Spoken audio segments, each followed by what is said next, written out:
Mesdames, Mesdemoiselles, Messieurs, bonsoir. Hier, j'ai participé aux côtés de Karim Tabou et de Hassan Hirash à un débat sur la chaîne El Magharibia animé par notre ami Nasser.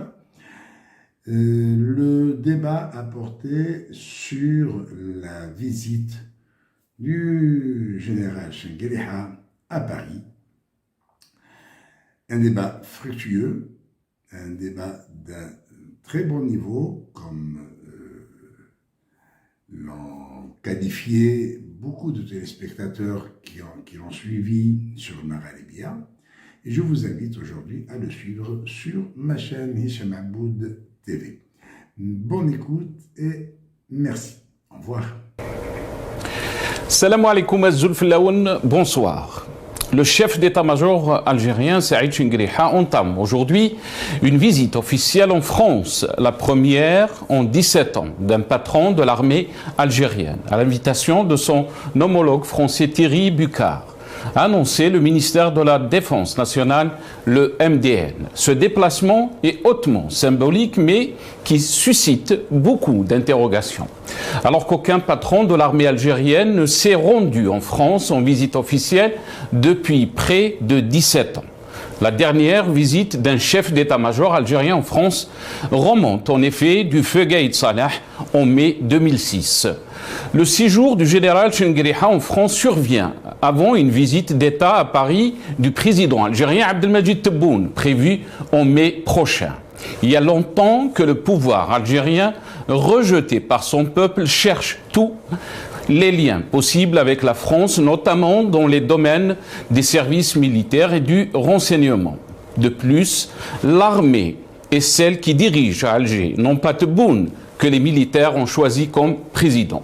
Refusons le jeu démocratique. Rappelons-nous des propos qu'a tenus M. Macron qualifiant le pouvoir algérien de système politico-militaire affaibli par le Hirak en octobre 2021. Rappelons-nous aussi des positions de l'Algérie par rapport à la crise russo-ukrainienne et au Sahel, qui sont en contradiction avec les positions de la France. Qu'est-ce qui en est de la visite de M. Tebboune à Moscou, qui était prévue décembre 2022 ? Pourquoi donc cette visite du chef d'état-major à Paris dans un contexte géopolitique tourmenté? Est-ce que l'Algérie est isolée diplomatiquement? Tebboune est-il en train de préparer son deuxième mandat depuis la France? Toutes ces questions seront posées à nos invités juste après ça.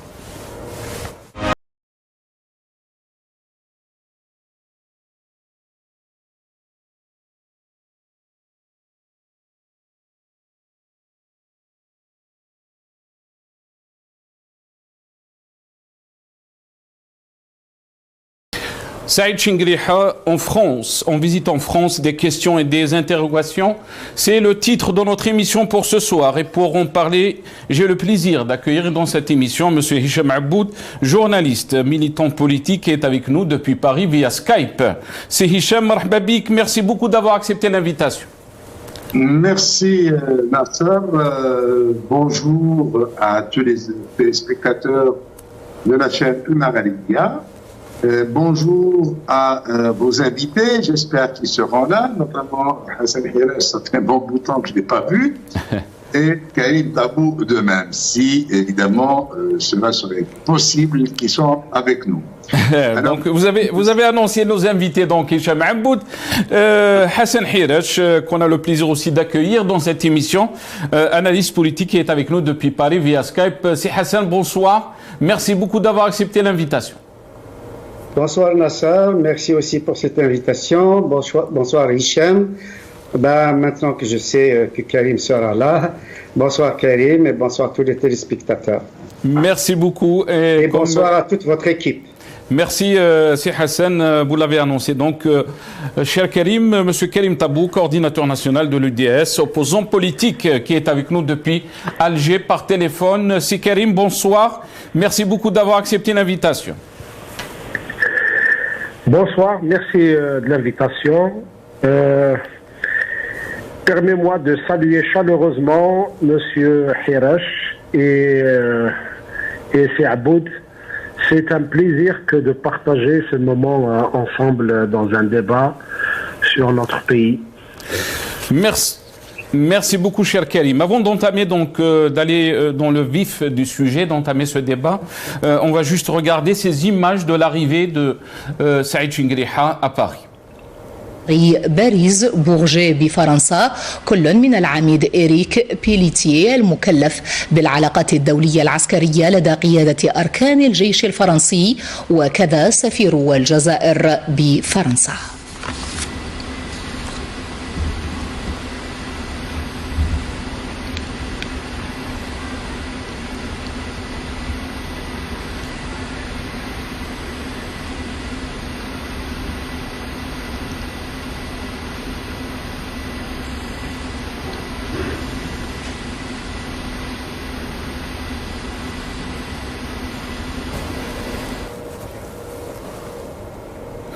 Donc les images qui montrent donc l'arrivée de Saïd Chinguiriha en France en visite officielle.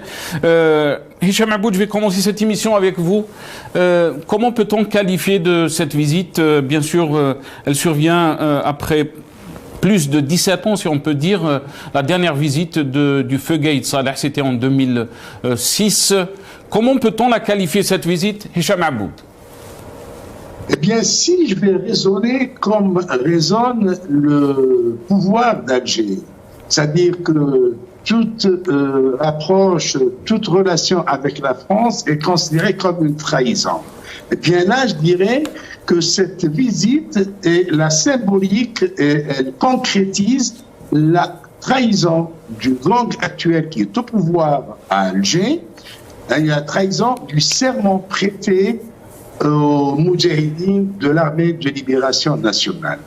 Parce que la coopération militaire algéro-française, qui était nulle dans les années 70 et au milieu des années 80, aujourd'hui, elle gagne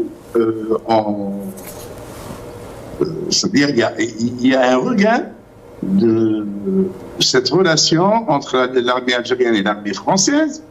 Et il est dit, et on laisse entendre que cette visite va permettre à l'armée algérienne d'acquérir un armement français.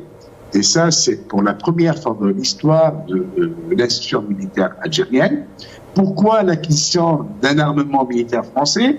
Pour la simple raison que les Américains ont imposé aux Algériens de diversifier leurs sources d'armement. Et la diversification passe évidemment par Paris, par l'Allemagne et en partie par l'Italie. La France est quand même a une industrie militaire très importante et Alger compte donc se tourner vers l'industrie militaire algérienne, française.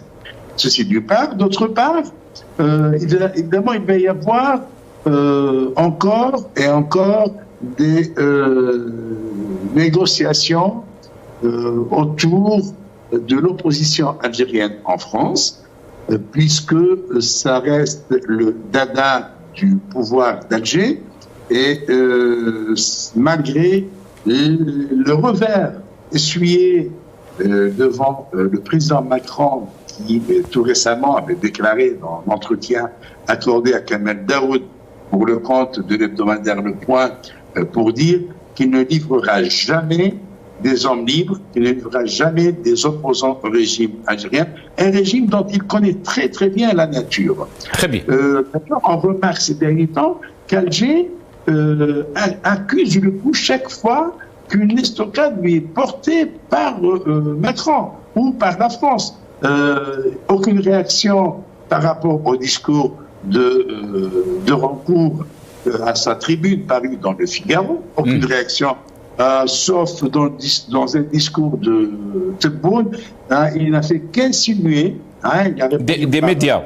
Insinuation. Pour Macron, il y a eu deux chiffres cinglantes. Une où il dit « Je ne présente pas, la France ne présente pas d'excuses, je ne demande pas pardon à l'Algérie », et là, silence, pas un mot, pas une réaction. et lorsqu'il dit « je ne livre pas les opposants parce que la France est un pays à presse ». Restez avec nous, Hicham Aboud. Je vais donner la parole à Hassan Hiresh. Hassan Hiresh, donc, quelle est la symbolique de cette visite 17 ans après la visite du feu Gaïd Saleh? Comment peut-on qualifier la visite de Chinguiriha? Est-ce que c'est une préparation de la visite de M. Tebboune qui est prévue le mois de mai prochain? Moi, je pense que c'est à la fois cette préparation donc, de la visite du président Tebboune en France et en même temps le suivi de la visite de M. Macron à Alger. Moi, personnellement, en tant qu'observateur, j'estime que si cet échange est réellement sérieux, ça serait un tournant qui peut avoir des points positifs dans la mesure où, jusqu'à présent, depuis 1962 carrément, nous dépendons militairement de l'Union soviétique, puis de la Russie.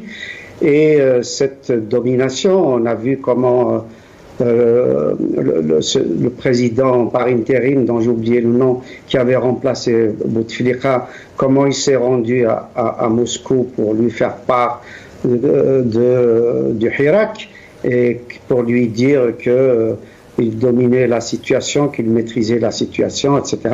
Comment il rendait compte à Poutine, c'était absolument lamentable. On voit là qu'il y a une espèce de vassalité par rapport à Moscou. Donc si on peut éventuellement se dégager de cette emprise, ça peut avoir des répercussions positives.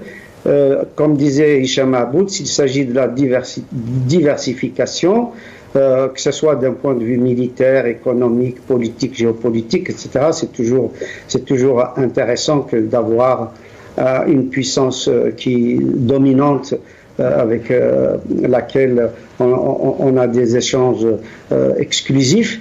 En même temps, est-ce que Hassan Hiresh, excusez-moi, je vous ai coupé la parole. Est-ce que le choix de l'Algérie est un choix qu'on peut dire qui a été choisi par l'Algérie, où il y a eu des pressions? On a vu bien sûr dans le passé, et Hicham Aboud a mentionné bien sûr la position des Américains. On a eu des pressions des États-Unis, surtout des sénateurs américains qui ont écrit une lettre appelant à des sanctions contre l'Algérie par rapport donc à ces achats des armes russes.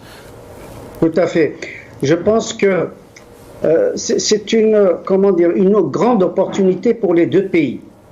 Il y a à la fois cette pression américaine sur l'Algérie pour se désengager de l'influence russe, ça c'est évident. On a vu que cette pression n'est pas uniquement en direction de l'Algérie, mais en direction de tous les pays, hein, et qu'il y a une menace même d'interdire d'utiliser le dollar dans les échanges avec ce pays-là. Or, justement, les réserves de change de l'Algérie, c'est essentiellement en dollars. Donc, il y a de très fortes pressions. Et pour échapper à ces pressions-là, les BRICS, la Chine ou l'Afrique du Sud ou la Turquie, etc., ne suffisent pas à se désengager des États-Unis. Il faut l'appui de l'Europe. Et l'appui de l'Europe pour l'Algérie passe forcément par la France, qui est donc un peu le meneur de jeu dans l'Afrique francophone. Donc il y a des intérêts communs, parce que c'est en même temps aussi un dégagement progressif de la France dans les pays de l'Afrique de l'Ouest. On a vu l'échec de la présence française au Mali, au Burkina Faso et au Tchad, et peut-être de plus en plus aussi dans les autres pays de la région. Et donc la France a besoin aussi de l'Algérie pour se repositionner en Afrique, comme l'Algérie a besoin de la France pour se repositionner dans l'échiquier mondial, et notamment par rapport à l'Europe. Donc d'après vous, Hassan Hiresh, cette visite peut amener des sorties positives, si on peut dire? Je le pense. Très bien. Restez avec nous, Hassan Hiresh. À condition qu'il y ait un suivi et qu'il y ait véritablement d'abord de la transparence, ensuite une confiance réciproque. Il ne faut pas oublier qu'il y a 5 à 6 millions d'Algériens en France et nous devons être là aussi en tant que société civile et en tant que mouvement associatif en France pour justement que cette relation ne soit pas dans le cadre justement de la magouille habituelle avec la Turquie, les Émirats, etc., mais que ce soit dans l'intérêt des deux pays véritablement. Très bien. Restez avec nous, Hassan Hiresh. On va juste regarder, avant de donner la parole à M. Karim Tabou, on va regarder donc ce petit reportage qui a été fait par la chaîne TV5 Monde sur, bien sûr, cette relation algéro-française. Quand le chef de l'État algérien sort de son silence pour aborder les questions qui fâchent, le verbe est sans détour, le ton particulièrement sec, surtout quand il s'agit du récent rappel à Alger de l'ambassadeur en poste à Paris. La condition du retour de l'ambassadeur est le respect de l'Algérie, un respect total pour l'État algérien. Il faut oublier que l'Algérie a été un jour colonisée par la France. La fermeté en réponse aux propos d'Emmanuel Macron relayés par le quotidien français Le Monde, selon lesquels il accuserait, je cite, le système politico-militaire algérien de servir au peuple une histoire officielle qui ne s'appuie pas sur la vérité. Déclaration à l'origine d'une autre mesure de rétorsion, l'interdiction de survol de l'espace aérien algérien aux avions militaires français de l'opération Barkhane. En diplomatie, il n'y a pas de décision irréversible. Nous sommes agressés dans notre chair, dans notre histoire, dans nos martyrs, nous nous défendons comme nous pouvons nous défendre. Sur la question des visas et du rapatriement des Algériens en situation irrégulière en France, il cible directement le ministre français de l'Intérieur, Gérald Darmanin, qu'il rebaptise pour l'occasion Moussa Darmanin, Moussa, son deuxième prénom, donné en hommage à son grand-père algérien.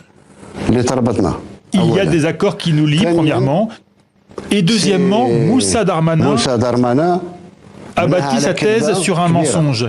Il n'y a jamais eu 7000 immigrés clandestins. Les autorités françaises n'ont jamais évoqué ce chiffre avec nous. La semaine dernière, Emmanuel Macron déclarait avoir des relations qualifiées de vraiment cordiales avec son homologue algérien, appelant à l'apaisement sur les questions mémorielles.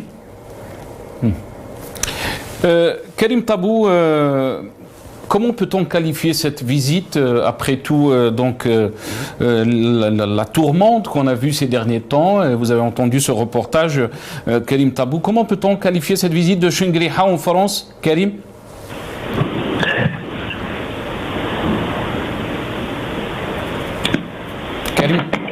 Karim Tabou? Allô, oui. Oui, je ne sais pas si vous avez entendu ma question, Karim. Non, je n'ai pas entendu votre question. La question est juste, comment vous voyez donc la visite de Saïd Shingriha, le chef, le patron des armées algériennes? Comment peut-on la qualifier? Vous avez entendu ce reportage de TV5 Monde. Karim Tabou?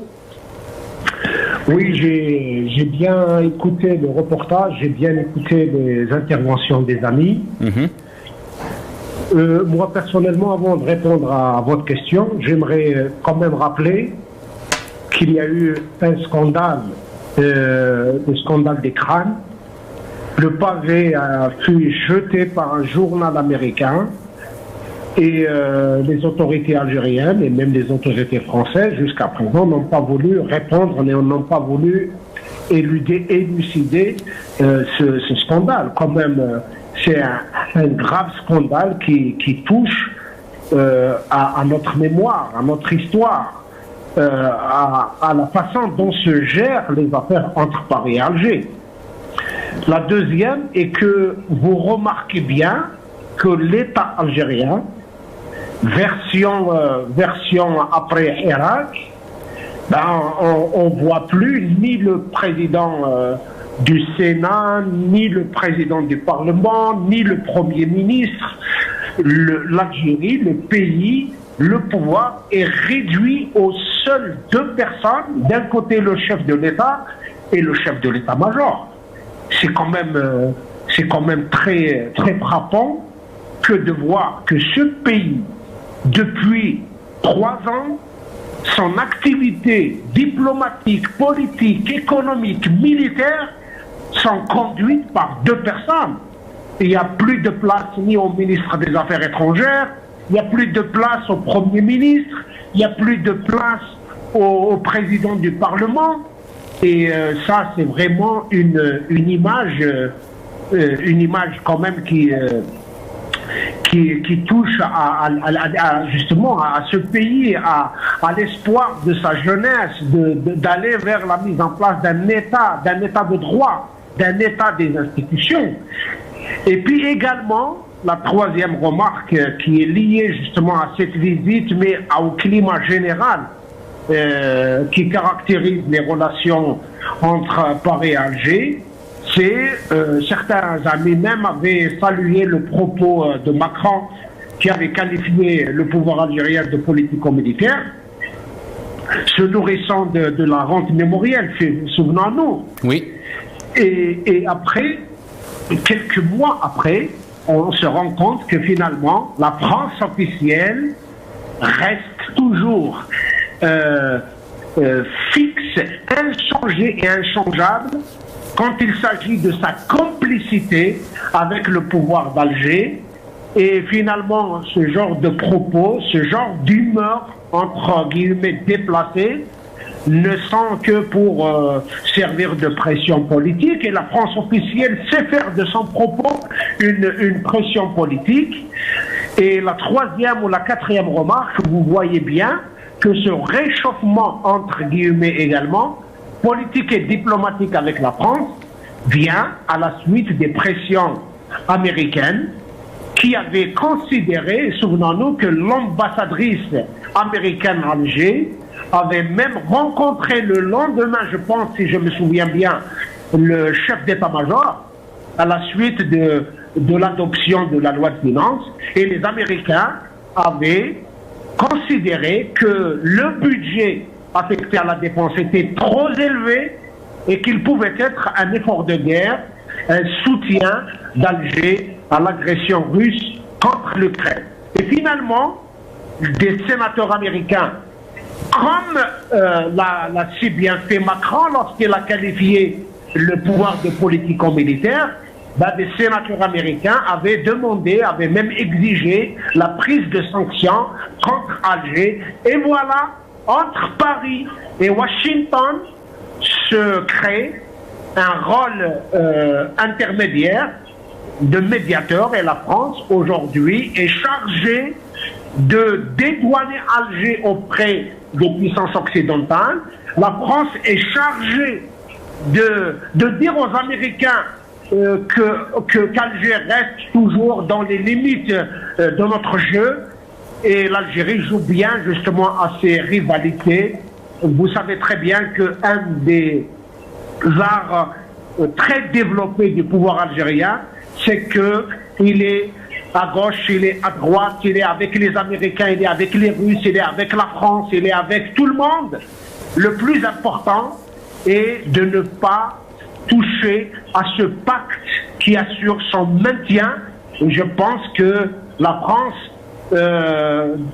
si nous faisons une petite comparaison entre l'entretien donné par Macron, je pense aux Jeunes Afrique, lors de sa première élection, entre les deux tours, lorsqu'il avait dit que je vais tout faire pour que les relations franco-africaines et franco-algériennes particulièrement soient soustraites au monopole des réseaux, et il était question donc de s'engager dans un partenariat avec les jeunes entrepreneurs, avec les universitaires, avec la jeunesse, et que la finalité pouvait être le bien-être des populations, mais surtout la démocratie. Et voilà, on voit très bien que ce temps qui a été consommé a fini par remettre, je m'excuse du terme, ce couple pervers, Paris et Alger, ces relations incestueuses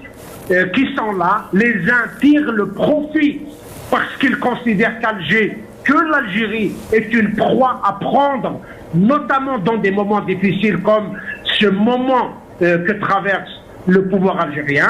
qui montre beaucoup de signes d'affaiblissement. D'abord, affaiblissement en interne. Et vous avez présenté M. Tebboune comme président de la République. Il faut toujours le rappeler qu'il est chef de l'État et qu'il n'a pas été élu par les Algériens. Il reste un chef de l'État désigné. Et lorsque vous avez en face des gens qui sont aussi fragiles en interne et qui n'arrivent pas à trouver leur marque en externe, et ben la France trouve une proie facile et l'offre ses services quand les intérêts. Et je pense que c'est dans ce sillage-là qu'il va falloir remettre le débat entre l'Algérie et la France. Très bien. Restez avec nous, Karim Tabou. Qu'est-ce que vous en pensez, Hicham Aboud, de cette lecture de Karim Tabou? Mais avant de vous donner la parole, on va écouter les déclarations de M. Tebboune, qui étaient des déclarations faites dans une interview avec des journalistes algériens. On l'écoute. إشكالية فرنسا تربطنا بها مشاكل. فرنسا استعمرتنا 130 سنة 132 سنة 132 سنة فيه جرائم بشعة ندارت في هذه البلاد. واش نمحيها أنا بكلمة حلوة؟ فيه عائلات فيه بعض العروش نتاعنا اللي تمحاو نهائيا. الزعاطشة ما بقاش منهم رضيع ما بقاش. كل المناطق دوك أنا درت معاك 70 سنة حرب. الاحتلال تاعك الجزائر تقام لك 70 سنة حرب. كل المناطق تاع الجزائر داروا انتفاضتهم لأننا كنا أمة. في رئيس 1.5 مليون شهيد ولا 5 ملايين و600 1.5 شهيد هذه في الحرب التحرير. زيد لها 45,000 مجازر نتاع السطيف وخراطة وقلمة. كي تشاوى وحدها لما عاولوا يدوها باش يمسخوا الدين تاع الجزائريين ويرجعوها كاتدرال، اعتصموا فيها 4,000 مصلي، 4,000 ماتوا استشهدوا، سركلوها بالمدافع وضرب. هكا كان التصرف تاع الجيش الاستعماري. فزي با كادو. روح سول اللغواط واش داروا العرش تاع بن شهره والعرش تاعهم تما بلي غاز وفي شكاره، يديروا في شكاره ويربطوا ويطلق عليه الغاز. هذه جرائم. واش تكرهوا انا باسكو تقول لي كلمه حلوه ولا انا نسمح؟ ما عندي، ولو نبغي نسمح ما عنديش الحق باش نسمح. هذا الشعب. Hicham Aboud, vous avez entendu donc M. Tebboune, on n'a pas le droit de pardonner, le peuple est concerné, il a parlé aussi de ces crimes. Comment on peut expliquer, comment peut-on expliquer ce réchauffement des relations entre l'Algérie et la France? Tout d'abord, permettez-moi, cher Nasser, de saluer Karim Tabou, parce que Karim, contrairement à nous deux, Hierash et moi-même, nous avons toute l'habitude de nous exprimer librement. Nous sommes en France de liberté. Par contre, Karim parle à partir de la grande prison qui s'appelle Algérie. Et on sait très bien que l'effet de Damas pèse sur la tête de notre ami Karim au quotidien. Quotidiennement, pour lui. Voilà, donc ceci dit, l'analyse de Karim Tabou, évidemment, j'y adhère, je partage à 1000%. Quant à ce que vient de dire Tebboune n'arrête pas d'énumérer les crimes commis par le colonialisme français, mais par la suite, il va offrir ses joues à Macron pour lui déposer une liste et entrer avec lui dans des familiarités du genre il n'y a pas 2 minutes pour parler de toi, il le tutoie, soit dit en passant. Puis, on voit très bien, c'est le grand amour entre l'Algérie et la France. Et pourtant, il n'arrête pas d'énumérer des crimes et des crimes et des crimes. Avec l'un pays voisin à qui il garde une rancune concernant l'agression de 1963, et avec cette rancune, il punit le peuple algérien. Donc, une grande partie, c'est-à-dire 500 000, 700 000 Algériens, qui ont des attaques, par exemple, avec Chelbik de Oujda. Il les punit, il les empêche de ces familles de se retrouver, quelles que soient les circonstances. Il ferme les frontières terrestres, aériennes, maritimes, et Voilà, parce que aujourd'hui, l'ennemi numéro un, c'est ce pays voisin, le Maroc, et non pas la France, dont il émet les crimes et dit qu'il ne peut pas pardonner. Or, on voit, non seulement il pardonne, mais le bonhomme, il se jette corps et âme dans les bras de la France. La France sert pour et tout le pouvoir algérien, ça sert juste comme russe de commerce pour les Algériens. C'est-à-dire que si un Algérien publie quelque chose dans un journal français ou fait une déclaration sur le chef d'État français, il passe pour un traître. Mais que bon, les services de renseignement, les patrons des services de renseignement algériens viennent se jeter dans les bras des Français, non, c'est notre opération, c'est l'amitié, c'est la nouvelle page qui ouvre. Et pourtant, Hicham Aboud, et pourtant, dans une interview, il a parlé aussi de la diaspora, de la diaspora algérienne, des Algériens résidant en France. On écoute ce qu'a déclaré M. Tebboune. الذاكرة احنا فهمناهم بلي الذاكرة ما نسمعش فيها ولكن الذاكرة نطرقوا لها بكل وسائل العصرية والتاريخ يبقى تاريخ ولا واحد يقدر يزور التاريخ. أنا عندي ما يفوق 5 ملايين جزائري في التراب الفرنسي نسمح فيهم ما نقدرش نسمح فيهم. لازم نضمهم الوطن الأم. معليش راه يخدم تما ويدي تقاعد تما راه تما ولكن بالنسبة لنا احنا تكون علاقات طيبة مع هالدولة مع فرنسا حتى يعيشوا في كرامة ويعيشوا محميين ويعيشوا كذا ويعيشوا بكل شوز. من ناحية استراتيجية شيء معروف اليوم فرنسا القوة الخامسة في العالم، قوة أوروبية، هي القوة الثانية ولا الأولى في أوروبا. وإحنا كذلك قوة إفريقية. Ils sont une puissance africaine, هما ils sont une puissance européenne, membres du Conseil de sécurité, نتفاهموا. وده خطينا خطوة كبيرة يعني حتى من ناحية التبادل الأمني من ناحية كذا. Hicham Aboud, la France est une puissance européenne, l'Algérie est une puissance africaine. Il a parlé aussi des 5 millions ou plus de 5 millions d'Algériens qui vivent en France très rapidement. Avant de donner la parole à Hassan Hir. Bon, je préfère ne pas commenter l'Algérie est une puissance africaine. Quand on n'arrive même pas à avoir du lait chez soi, à avoir de l'eau pour prendre une douche le matin, et dire qu'on est une puissance africaine, je préfère ne rien dire. Maintenant, concernant les 5 millions d'Algériens qui sont en France, eh bien, 5 millions d'Algériens, c'est un fonds de commerce pour Tebboune et Sakni. Par contre, les Algériens qui sont au Maroc, et j'ai vu beaucoup de biens abandonnés, des biens d'Algériens abandonnés. Dans la seule ville de Oujda, il y en a plus de 1000 biens qui sont abandonnés.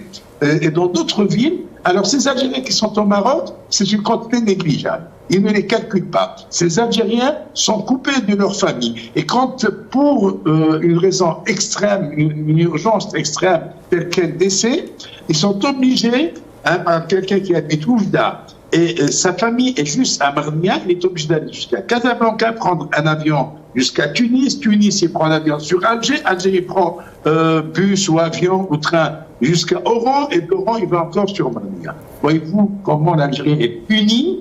Je dis bien, il est puni, il est châtié, il est torturé par ce pouvoir qui prétend se soucier des Algériens qui sont à l'étranger, se soucier de la diaspora.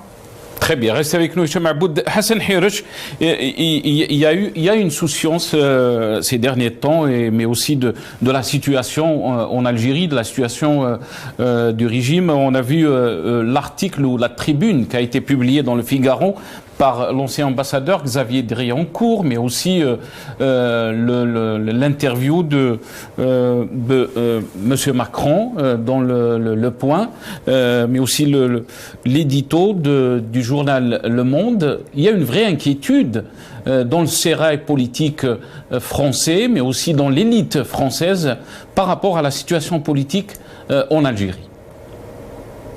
Oui, tout à fait. Je veux dire, il n'y a pas que les autorités françaises qui sont inquiètes de l'incertitude algérienne. Je crois que c'est d'abord le peuple algérien qui est inquiet et qui est meurtri et qui subit de la répression. Je rappelle qu'il y a des centaines de prisonniers d'opinion et que je viens d'apprendre aussi la dissolution de la Ligue algérienne des droits de l'homme, faisant suite à d'autres dissolutions, l'arrestation du journaliste Hussein Al-Qadi, qui est symboliquement évidemment une incarcération et qui indique qu'il y a un bâillonnement général du peuple algérien par le régime en place. Mais ceci dit, ça ne veut pas dire que tout s'arrête. On doit continuer notre combat. Concernant maintenant les relations algéro-françaises, je pense que si on peut être un tournant, moi je pense que c'est extrêmement positif pour plusieurs raisons. D'abord, il faut que ça serait important que l'Algérie cesse des relations privilégiées avec les dictatures comme la Turquie, comme l'Arabie Saoudite, les Émirats, comme la Russie, etc., qu'elle s'achemine vers l'ouverture avec l'Europe. Ça me semble extrêmement important. Je pense que c'est un axe qui peut être positif pour les Algériens. Je rappelle, comme je l'ai dit à plusieurs fois sur votre plateau, que c'est possible que les Algériens puissent faire pression dans cette relation-là, contrairement aux relations avec les dictatures que j'ai citées. Je pense que nous devons prendre attache en tant que militants, aussi bien associatifs, universitaires, politiques, etc., avec les syndicats, les partis politiques français, les associations, toute la société civile pour rééquilibrer la relation qui, aujourd'hui, est uniquement positionnée sur les officiels algériens. Il me semble que nous avons besoin de la France parce que c'est un pays, effectivement, une grande puissance, non seulement en Europe, mais dans le monde. Nous avons besoin de sa technologie. Nous savons que cette technologie a été transférée en Chine, a été transférée en Israël, a été transférée en petite partie vers le Maroc, etc. Il est important que nous aussi, on en profite, d'autant plus que la France nous doit ça, dans la mesure où elle nous a dominés pendant plus de 130 ans. Et je crois qu'elle a des devoirs envers l'Algérie. Mais est-ce que c'est l'Algérie qui a besoin de la France, comme vous êtes en train de le dire, Hassan Hirache, ou c'est le système qui a besoin de la France, surtout dans le contexte actuel? Je pense que si on veut sortir de la rente mémorielle, il faut que la relation entre l'Algérie et la France soit apaisée. Tant qu'on continue dans l'adversité, dans le discours de l'adversité entre les deux pays, ça profite aux gens du système qui utilisent justement la rente mémorielle. Très bien. Et ça profite également aux ultras en France qui utilisent la rente mémorielle pour empêcher les deux sociétés de se retrouver, pour empêcher les universitaires, les entrepreneurs, les militants associatifs, syndicaux, etc., de se retrouver. Je pense que on doit absolument apaiser cette relation France-Algérie si l'on veut justement tourner la page, voire même changer de livre et avoir justement une relation normale avec ce pays, d'autant plus, et j'insiste là-dessus, que nous sommes 5 à 6 millions d'Algériens en France et que nous pouvons peser grâce justement au tissu associatif. Je rappelle que l'émigration algérienne n'est pas justement assujettie au système algérien. Au contraire, il y a une opposition extrêmement forte. Nous l'avons vu avec le Hirak. Nous avons soutenu le Hirak en Algérie. Nous avons soutenu les partis politiques. Mais est-ce que le désir de cette diaspora, c'est de changer de système, Hassan Hirache, et que pour l'instant... C'est comme ça, justement, c'est un premier pas. J'insiste sur le fait que si l'on veut que soit mis fin à la rente pétrolière, à toute la propagande autour de la guerre d'Algérie, de la colonisation, etc., qu'on nous ressasse tout le temps ce discours-là, y compris par ceux-là même qui n'ont jamais pris le maquis, qui au contraire parfois justement se sont cachés derrière justement que ceux qui sont cachés au Maroc, à Oujda, etc., et qui utilisent cette rente pétrolière-là pour mettre fin à cette idéologie, pour mettre fin justement à tout ça. Je pense qu'il faut absolument que la relation Algérie-France devienne normale et que devienne... Mais comment C'est ça la question. Restez avec nous, Hassan Herj. L'université algérienne en a besoin. Très bien. Comment elle va devenir normale? La France défend ses intérêts, on peut comprendre. Mais aussi, est-ce que le pouvoir algérien ou le régime algérien défend les intérêts de l'Algérie? Karim Tabou, qu'est-ce que vous en pensez de ce qu'a dit notre ami Hassan Herj? Écoutez, c'est un point de vue. Moi, quand j'entends les mots, les concepts de société civile, de l'opinion publique, de tout ce qui est organisé, c'est clair qu'en France, la vie politique, la vie sociale, la vie économique se déroule dans un cadre institutionnel bien défini. C'est-à-dire que vous parlez d'un État structuré. Il y a de la loi, même si avec quelques limites. Mais en tout cas, lorsque vous parlez de la France, de la liberté d'expression en France, de la liberté de la presse, des députés, de l'opinion publique, de la société civile, ce sont des mots qui veulent dire quelque chose.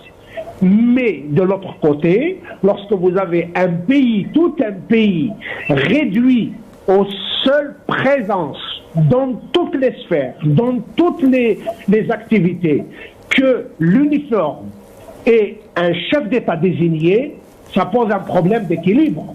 Comment peut-on chercher le moyen donc de faire tout ça au service du peuple? Lorsque j'entends le propos du chef de l'État algérien qui s'inquiète sur la question de la diaspora. Mais si nous faisons juste une petite échographie de la diaspora algérienne. D'abord, majoritairement, ceux qu'on appelle faisant partie de la diaspora, ce sont des Algériens qui ont été contraints par les conditions de vie en Algérie, par les conditions de leurs études en Algérie, par leurs conditions professionnelles en Algérie. Ils ont été contraints de quitter ce pays pour se retrouver dans les pays à l'étranger. Beaucoup d'intellectuels, beaucoup d'enseignants, beaucoup de techniciens, beaucoup d'ingénieurs, beaucoup de médecins auraient pu exercer librement dans ce pays. Mais c'est parce que ce pays ne donne pas justement cette possibilité qu'il n'y a pas de possibilité de vivre dans ce pays. Comment peut-on imaginer que des intellectuels qui ont fui un pays devenu une immense caserne, une immense prison, puisse-t-il être le bénéficier d'un quelconque accord entre le pouvoir d'Alger et le pouvoir en France? Et puis, nous voyons très bien que quand les uns parlent de la rente, ben le mot rente, on va l'écrire R-E-N-T-E, 2 points. Il y a une rente du pétrole, il y a une rente du gaz, il y a une rente mémorielle, et cette rente-là, elle profite aux mêmes personnes, au même pouvoir. Lorsque le chef de l'État parle de la nécessité de protéger la diaspora, je ne pense pas qu'il parle de ces ingénieurs, de ces médecins, de ces maçons, de ces jeunes qui sont contraints de se jeter dans la mer pour arriver de l'autre côté de la rive. Ce n'est pas ces gens-là qu'il veut protéger, mais c'est plutôt les barons qui, avec la complicité de la France, arrivent à détourner des milliards, à transférer de l'argent d'une manière illicite et à s'acheter des biens en France, contraire à la loi, et on le sait très bien. Il n'y a jamais eu de transparence, ni dans leurs avoirs, ni dans leurs biens, ni dans ce qu'ils ont acheté, ni dans ce qu'ils ont détourné comme argent dans ce pays pour aller se faire des choses luxueuses, des biens luxueux à Paris. Donc aujourd'hui, le problème ne se pose pas en termes politiques, le problème ne se pose pas en termes d'intérêts partagés, le problème ne se pose pas dans une relation normale. C'est une relation d'abord qui continue à être le monopole des services, le monopole des réseaux, et que la façade qu'on est en train de voir n'est que la face visible de tout ce qui se passe comme complicité entre Alger et Paris. Il y a un pacte de complicité politique. Malheureusement, là, la France nous donne des choses qui se multiplient par 20 lorsqu'il s'agit de voir le dinar par rapport à l'euro. On le multiplie par 22 et quand il s'agit de la démocratie et le suffrage universel, on le divise par 22 et en France, les officiels français ne se soucient ni des tripotages sur les constitutions et pourtant ils interviennent quand il y a des constitutions tripotées dans d'autres pays, quand il y a des journalistes qui sont emprisonnés. On fait tout un scandale sur ce qui s'est passé sur un journaliste en Iran, mais on n'en parle pas. Il y a des détenus d'opinion en Algérie, mais la France ne dit rien, bien au contraire, jamais la presse française n'a été aussi silencieuse sur ce qui se passe en Algérie comme ces dernières années. Et pourtant, Karim, tout ce qui a été publié dernièrement, c'était dans cette presse française.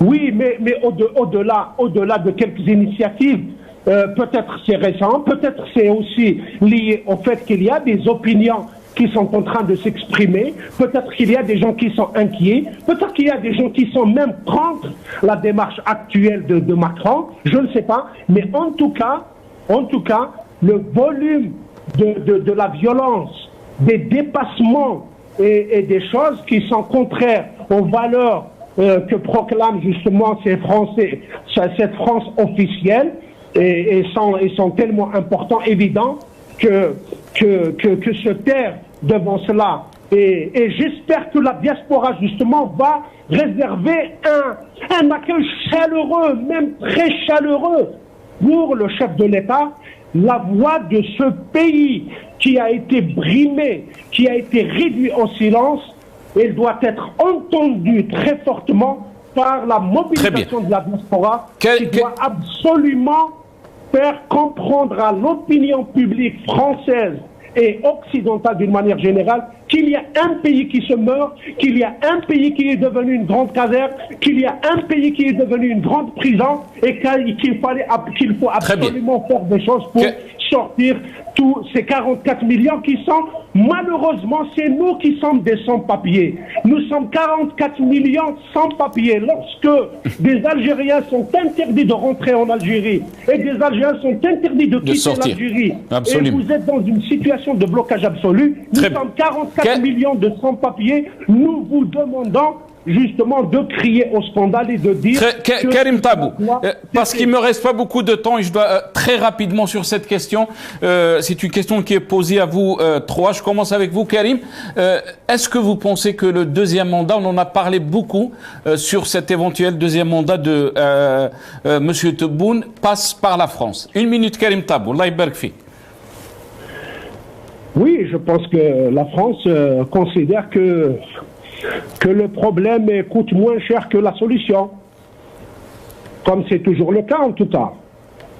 Ils sont là pour essayer de faire pression et assurer donc le maintien des amis à Alger. Merci Karim Tabou, merci. Hassan Hiresh, sur cette question? L'opposition algérienne a tout à fait intérêt à se rapprocher de l'Europe, particulièrement de la France, parce que justement l'Europe ne voit pas d'alternative au pouvoir actuel. La question qui est toujours posée, que ce soit pour les Russes, que ce soit pour les Iraniens, que ce soit pour les pays du Sahel ou pour l'Algérie, c'est de se dire quelle est l'alternative. Quelle force politique qui peut remplacer le pouvoir actuel et qui puisse servir des intérêts réciproques. Eh bien, aujourd'hui, il voit que l'opposition algérienne est encore plus virulente que le pouvoir lui-même, et donc ça pose effectivement question. Donc je pense que nous devons réfléchir à tout ça, et que nous devons montrer aux puissances justement qui comptent dans ce monde qu'il y a une possibilité d'alternative pour l'Algérie. Merci, merci. Le mot de la fin, Hicham Aboud, très rapidement. Eh bien, j'adhère totalement à ce que vient de dire Hassan Hiresh, c'est-à-dire qu'il appartient à l'opposition politique algérienne, notamment de la diaspora, de mieux se rapprocher de l'État français et d'arrêter ces attaques contre la France. Pourtant, la France, c'est ce pays d'accueil qui nous ouvre ses bras. Il ne faudrait pas qu'on se montre ingrat, il faudrait qu'on montre à la France que les intérêts réciproques des Algériens et des Français ne sont pas avec le pouvoir actuel, mais ils sont avec des Algériens. J'ajouterai que, comme l'a dit tout à l'heure Karim Tabou, non seulement les Algériens sont des sans-papiers en Algérie, mais les Algériens ont le droit à l'autodétermination. Merci. On a le droit de s'exprimer, de d'élire démocratiquement un président de la République. Merci. D'élire démocratiquement un parlement. Au lieu de parler du droit à l'autodétermination de 9000... Merci Hicham Aboud. Barakallahu fik, merci à vous. Désolé, le temps de l'émission est terminé. Merci beaucoup. Hicham Aboud, journaliste militant politique, était avec nous depuis Paris. Grand merci aussi à Hassan Hiresh, analyste politique. Il était avec nous depuis Paris via Skype. Et merci à M. Karim Tabou, coordinateur national, il était avec nous depuis Alger. Merci à vous, chers téléspectateurs. Ya'tikum sahha, bqaw ala khair.